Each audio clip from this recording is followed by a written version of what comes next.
warning that the video into a video that he assaulting his then-girlfriend Cassie Ventura. This video evidence supports the claims Cassie made in her 2019 lawsuit against Diddy, which he settled for over $30 million in less than 24 hours, were true. Hello and welcome to The Streets Are Talking. Today's breaking news is both shocking and heartbreaking for Cassie Ventura and all women who have suffered at the hands of an abuser. Cassie's lawsuit alleged that he assaulted her, enslaved her, and used and abused her for his narcissistic gratification. The video not only validates her claims but also highlights the severe extent of the abuse she endured. In this video, we'll delve into how the dreams of a young black female artist were stolen by a demon, similar to the tragic stories of many other artists who have suffered under powerful figures in the industry. Cassie Ventura, once a rising star with a promising career, saw her dreams shattered by the very person who should have supported her. Signed to Diddy's Bad Boy Records, she quickly rose to fame with hits like Me and You. Now, I've been waiting. Think I wanna make that move now. Baby, tell me how you like it. But behind the scenes, she faced unimaginable horrors. The abuse Cassie endured wasn't just physical. According to her lawsuit, he exerted control over every aspect of her life, isolating her from friends and family and manipulating her career to his advantage. He forced her to perform acts for his viewing pleasure and threatened her repeatedly, using fear and violence to maintain his control.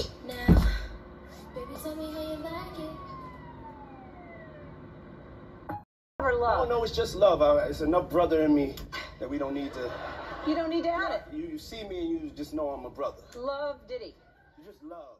A man with the audacity to change his name to Brother Love and wanted people to call him Love. Imagine how Cassie felt the moment she found out she had fallen in love with a monster. P. Diddy, the billionaire music mogul, held her life and career in his hands and used his influence to enslave her, demanding freakishness and imposing all his fantasies on her.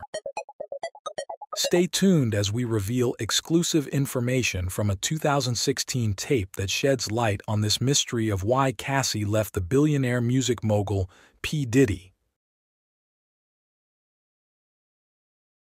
In 2005, a 19-year-old singer named Cassie Ventura met music mogul Sean P. Diddy Combs. Signed to his label, Bad Boy Records, her life and career were set for a remarkable yet tumultuous journey. In 2006, Cassie released her self-titled debut album. The lead single, Me and You, became a hit, peaking at number 3 on the Billboard Hot 100. Her career was on the rise under Diddy's mentorship. By 2007, Cassie also became the face of Sean John, Diddy's fashion line, sparking rumors of a romantic relationship between the two. Despite denials, their personal and professional lives were increasingly intertwined, leading to intense media scrutiny and speculation about the true nature of their relationship. In 2009, Cassie debuted a distinctive look with a shaved side of her head, which quickly became a trend. Young Jock, explained in a resurfaced interview, claimed that during a night out at a Miami club, Diddy saw a woman with a similar hairstyle and told Cassie to shave her head the next day. Puff like, I was like, I don't even know what that whistle shit means. I'm cool. I don't do whistles. And I never forget Hit Rock was there. Hit Rock was like, boy, it's finna be live. I'll never forget. We go in the club, we kicking it, shit. I'm like, damn, this what's up. The nigga Puff is on the goddamn, he on the shit, the bar where everybody perform at in front of the DJ and shit. And he going crazy. This bitch lit. You remember Scarface when that white woman was coming down the escalator? Yeah. And he was in that man's house and he saw that man's wife and was like this. I was watching Puff.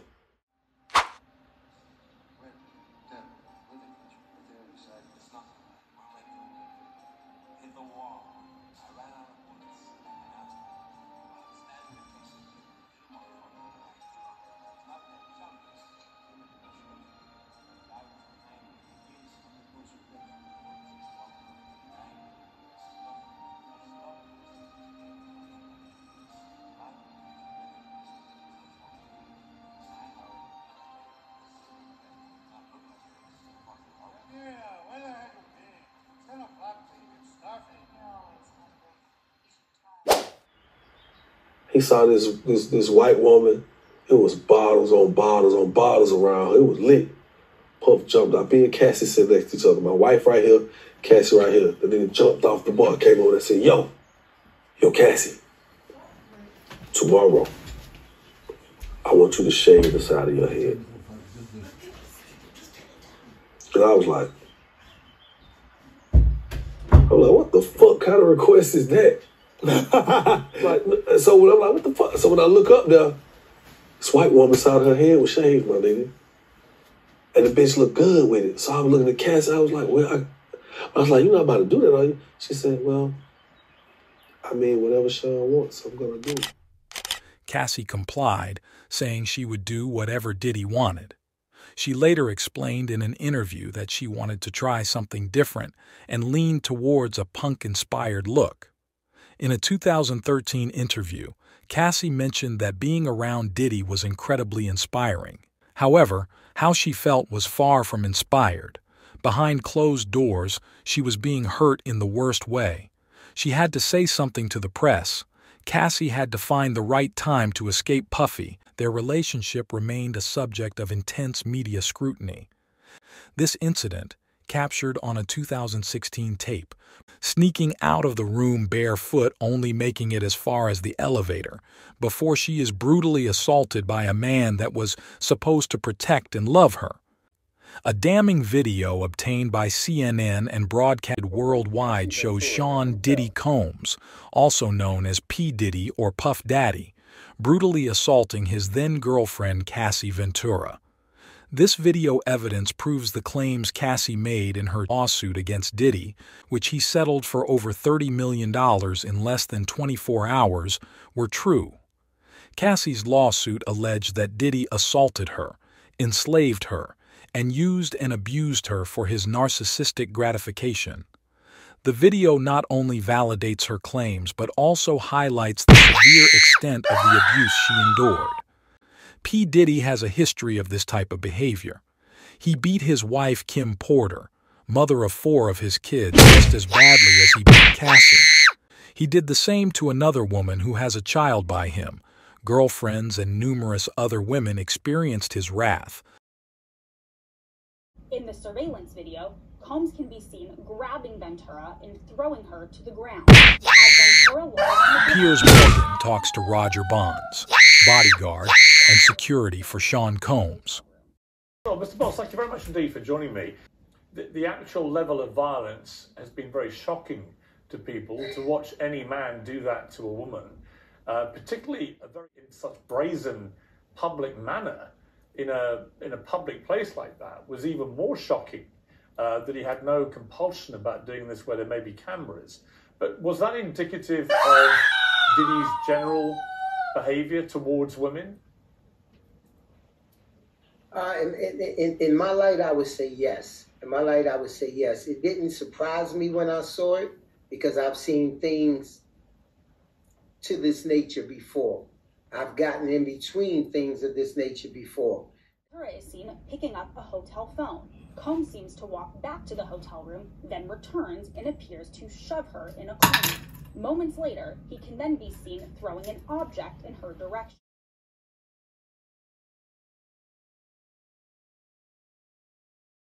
Aubrey O'Day from Danity Kane. I was literally text messaging producers, and y'all know what the fuck you saw. Know enough, you likely would be reasonable in being scared. A flat tire, being murdered, I don't know. There's a lot of things people fear. No, I knew all of that was going on. I've known the whole time. I know what...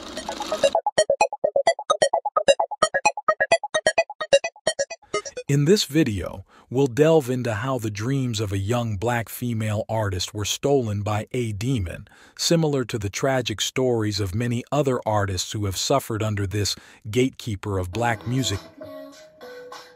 Cassie Ventura, once a rising star with a promising career, saw her dreams shattered by the very person who should have supported her.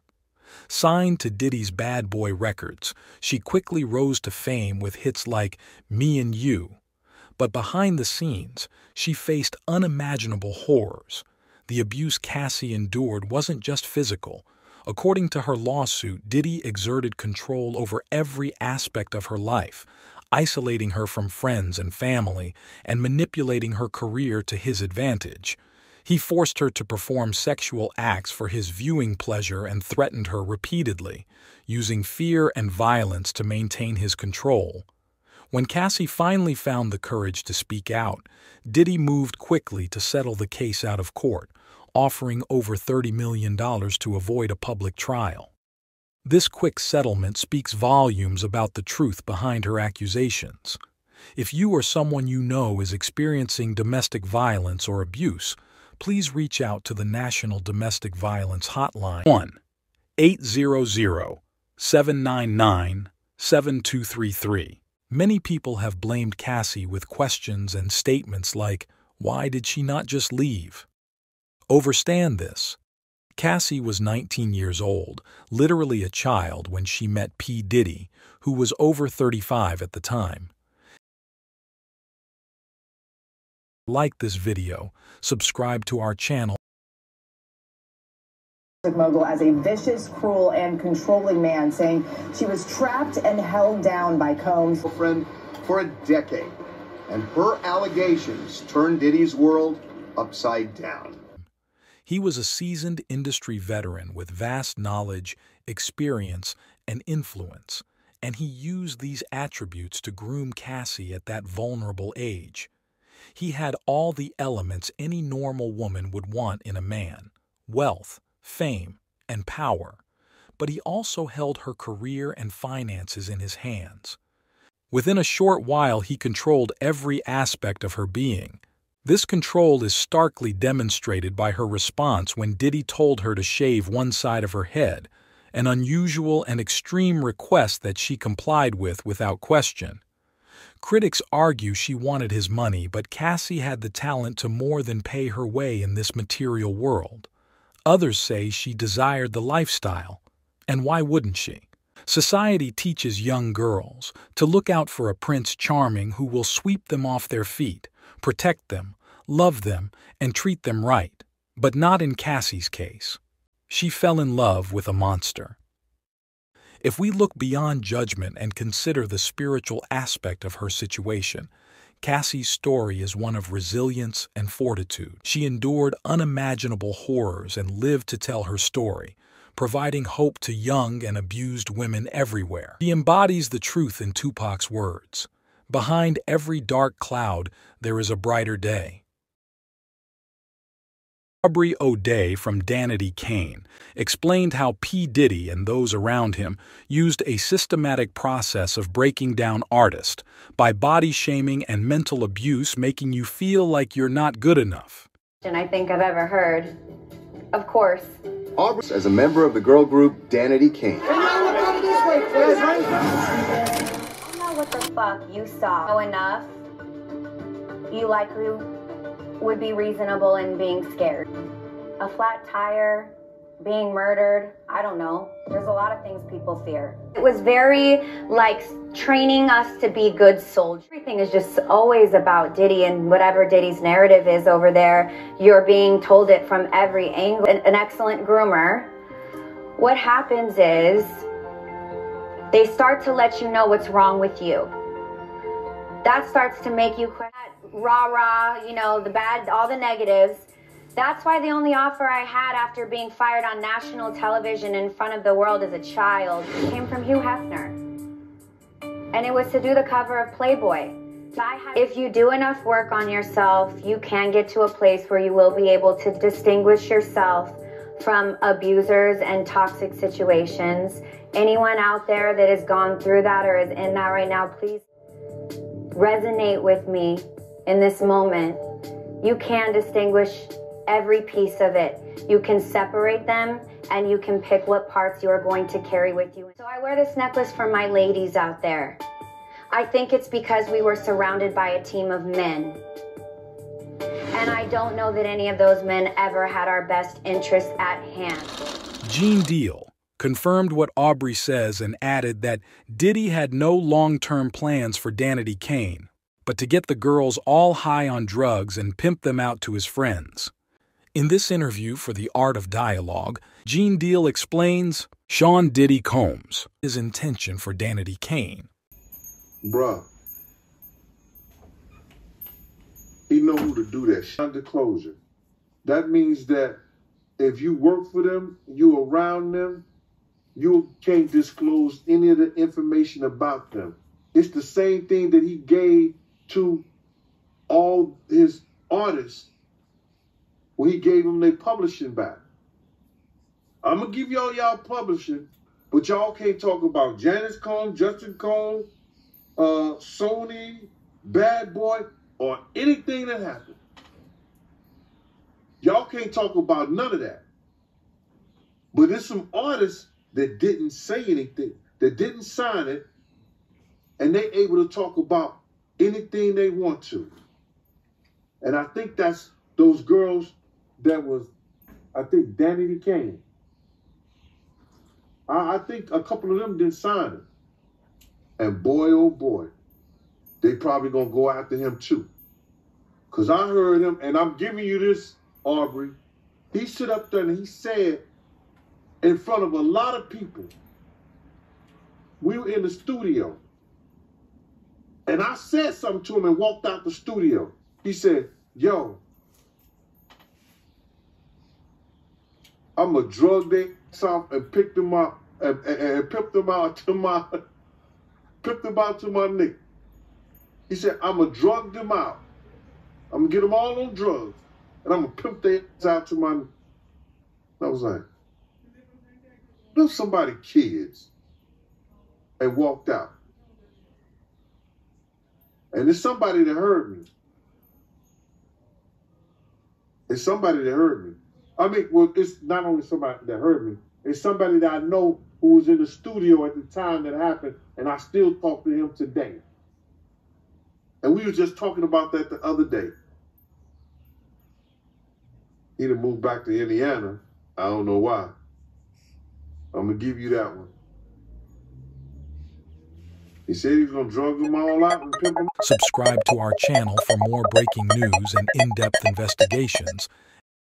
Some of the stories we share with you should be on the Law and Crime Network.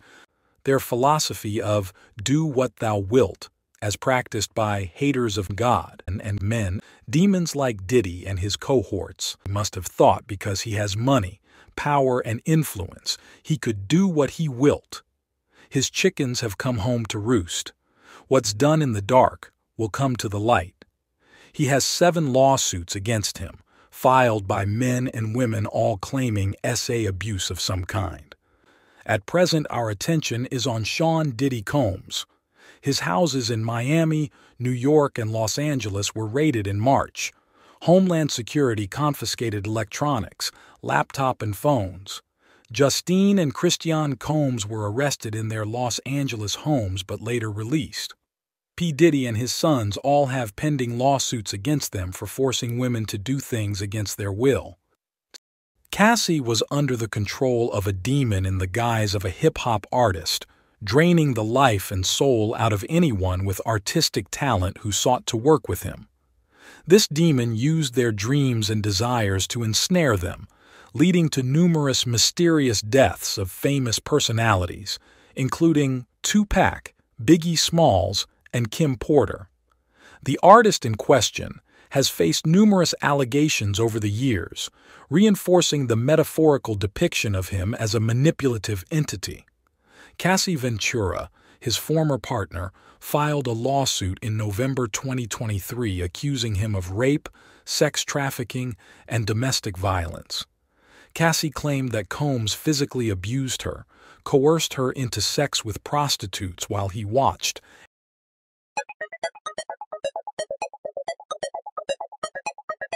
In a strange twist, in May of 2018, years before Cassie's lawsuit, Jonathan Oddie was arrested for opening on police officers in the lobby of National Hotel Florida. Amongst other claims, he admitted to being a hired prostitute for the music Puff Daddy. He instructed him on what to do with Cassie, while he recorded, watched, and pleasured himself. woman in my house, okay? She was just a servant, but she took care of me. Right. So I love black people, okay? I had settlement with Sean, okay? And he belongs to that agenda. That's why he's so famous. They land over contracts. It's his attorneys, which are Mark Garagos and Ben Mercedes. Ben Mercedes warriors and worked for Hillary Rodman for 5, okay? When I take Sean the threat of death on me, okay? I don't have it, but I can make it available under secrecy. Be liable because I don't want to be getting framed for anything, okay? I had sex with Cassie and Sean. Basically, he would masturbate and tell me what to do with Cassie. I had like 15 encounters, and I heard lots of business. Because what they would do is Sean talks a lot on the phone and on the TV with speakers and stuff, and I was like a sex slave, okay? For them, that's what I was. That's all right? I caught herpes, and I came back and I sued him for the herpes and won. But Mark Garagos and Ben Mercedes were his attorneys, okay? And Christopher Leon's here was my attorney. They asked me to turn in that, which was the video recording, and I did so. They gave it back to me accidentally, and it's possible, I threw everything out, it's possible I can produce it. Casey and Ross, which they're good buddies, okay? They're gay. Who? Both. Diddy and Ross. And Khaled, they're all gay. Okay? DJ Khaled, Rick Ross, and Diddy, they're all gay. Where there is smoke, there is often fire, and we do fan the flame. Financial control was a significant aspect of Combs's manipulation, holding on to publishing rights, royalties, and catalogs of almost every artist who worked with him, including close friends. Many artists under his label were bound by non-disclosure agreements, ensuring their silence about his abusive practices. Cassie was one such victim, enduring years of alleged physical and emotional abuse before her eventual legal action. Combs's legal troubles extended beyond Cassie's allegations. He faced multiple lawsuits from other individuals, including accusations of sexual assault dating back decades. These cases portrayed a consistent pattern of abuse and exploitation, reinforcing the sinister image described. The control Combs exerted over his artists' careers and finances, coupled with the serious allegations of abuse, paints a disturbing picture of a man who thrived on the manipulation and suffering of others, much like a trickster demon. This narrative is supported by numerous legal actions and personal accounts from those who suffered under his influence. Sean Combs, P. Diddy, or Mr. Love, and those who enabled his fantasies out of fear or loyalty, believed he represented the pinnacle of black excellence. But they were wrong. Many may argue he made mistakes, but his actions were audacious and calculated. He was resourceful and privileged, often getting the outcome he desired at any cost. By businesses, companies, and agents of secret organization. These demons play with lives like it's a game of cards. They trade in souls and manifest their desires with the lives of the people around them.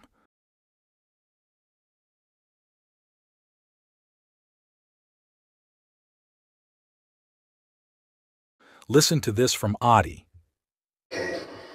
Example, if you look at the Illuminati card games, example, okay? You look at the game, the Illuminati card game. I'm not familiar with it, so help me understand. It's a card game. It's a card game. That tells you exactly what their agenda is. Gotcha. It's called mental pre-program. That means that you predispose already. Once you play this, your mind is already predisposed at this happening, and you accepting it. Okay? So they have a picture of Donald dead in that game. Oh, okay. All right? I'm not crazy. They have the big McDonald's, but they also had the Twin Towers. They had everything on there, okay, from A to Z. So it's kind of like a hidden agenda, which they try to make it open to our eyes, but we really don't see it. We're so busy working. It's kind of like hidden in plain sight. It's hidden. I think I see what you're saying. If you know, you know. Search the issues to find any truths that may... A journalist interviewing P. Diddy called him an incredible human for giving back Bad Boy artists their publishing rights. Those rights are going for a very high dollar, and many people would keep that money for themselves. Yes, us as a people have to look within and do the right thing. So it was just the right thing to do, and it's reform for the industry and reform for just us as people. Well, you're an incredible human. O'Day explains the reason for this move by Puff and what the publishing was now worth. I know what it says. $330. $300.30 for a full release of all claims against Diddy and many other players. Never can disparage Diddy on any social media site. Never have any rights to any claims again over any type of wrongdoings with your music. To sign it, in fact, it said, you can never mention the existence of this contract ever again. The royalties of the music. Michael alone made $860 million alone last year, okay, in 2017. It asked me to not be able to have access to my story and my experience anymore. It asked me specifically to stay silent and never speak poorly about a human. So then I realized something really bad. Everybody, Cassie, y'all know Cassie. When I saw her and I met her, that's what kind of made me like really fall in love with the project, because I saw something more than just records. What he meant was, pimped them out to my nigga. He said, I'm going to drug them out. I'm going to get them all on drugs, and I'm going to pimp their ass out to my nigga. An ostentatious, fast-paced, and drug-fueled lifestyle. She said Diddy gave her copious amounts of drugs, including opiates and ecstasy. Cassie was a victim of a powerful man who wielded his influence to fulfill his every desire, regardless of the consequences for others. Sean Combs, known for his domineering presence in the music industry, used his position to manipulate and control those around him, particularly targeting women. Cassie's ordeal exemplifies used his position to manipulate and control those around him, particularly targeting women. Cassie's ordeal exemplifies the extent of his disregard for the well-being of others. C endured years of abuse at the hands of Sean Combs, who reportedly subjected her to physical violence, sexual coercion, and emotional manipulation. According to her lawsuit, Puffy control extended beyond personal relationships into his professional dealings.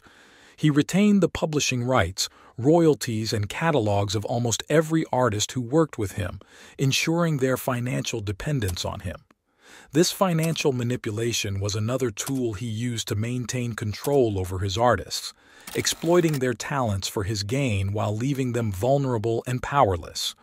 The pattern of behavior Diddy exhibited was not limited to Cassie. His former partner, Kim Porter, died under mysterious circumstances, raising suspicions about his involvement. Other women have also come forward with allegations of SA and physical abuse, revealing a consistent history of exploitation and violence. Gina Heine shared her experience of the same behavior at his hands. Stomped on my stomach, really hard, and I took the wind out of my breath. I couldn't breathe, and he kept hitting me, and I was pleading to him, can you punch in the back of my head? Because he was just avoiding my face when he was Sean Diddy Combs. These actions reflect a broader pattern of exploitation and abuse, where his desires and ambitions took precedence over the lives and well-being of those around him. His ability to manipulate circumstances to his advantage, regardless of the danger to others, underscores the profound impact of his predatory behavior. Cassie's story is a stark reminder of the lengths to which he would go to maintain control, using his power and influence to devastate the lives of those who crossed his path. It is time to hold powerful individuals accountable for their actions. Sean Combs' history of exploitation, abuse, and manipulation highlights the urgent need for justice and systemic change. Support the survivors who have bravely come forward, advocate for transparency in the entertainment industry, and demand that those who abuse their power face the consequences of their actions. Your voice can help ensure a safer, more equitable environment for all. Stand with the victims and join the fight against abuse and exploitation. Over the years, Sean Diddy Combs has constantly denied all allegations against him, offering flat-out denial to his accusers. Cassie's lawsuit opened the gates for other victims to come forward and make claims against him, for years of suffering in silence. Cassie's endurance and courage to speak out have shed light on a darker side of the entertainment industry, where power and influence can be wielded destructively. Her story is a reminder that true strength lies not in dominance but in the ability to overcome and inspire others to seek a brighter future. Her journey highlights the critical need for supporting and protecting those who find themselves in vulnerable positions, and for holding those who abuse their power accountable. We want to hear from you. Let us know in the comments if there are any topics, celebrity news, or stories from the Law and Crime Network you would like us to cover in upcoming videos. We've touched on many areas in this video and are eager to delve deeper into the subjects that interest you. Don't forget to turn on notifications as we post videos on the legal troubles and crimes of celebrities, hip-hop, and rap news every 7 to 10 days. Remember to like and share our content. Thanks for watching.